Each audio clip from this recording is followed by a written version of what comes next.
আমি সব ভুলে করে কাজ করি, এখন এই ভালো কামটা করতে হবে না। তার মানে যদি এখন মাদক করতে পারি, একটা তো বলতে পারবো ইনশাআল্লাহ।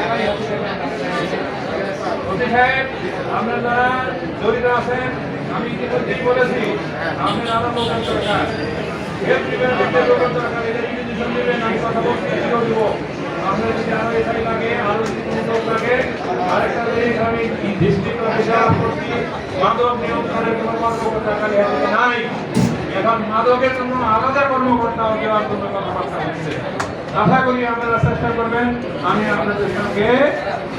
আর যদি মাদক মুক্ত করতে পারি, আর যদি আপনারা সার্টিফিকেট পাই, এখানে তাহলে একদিন আমরা সবাই মারা যাওয়ার সমস্যা, আমরা আরো আনন্দ করতে পারবো।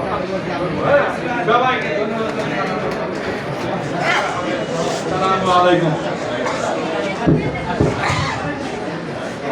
ধন্যবাদ মাননীয় সংসদ জনাব লুৎফুর রহমান মতিন সাহেবকে।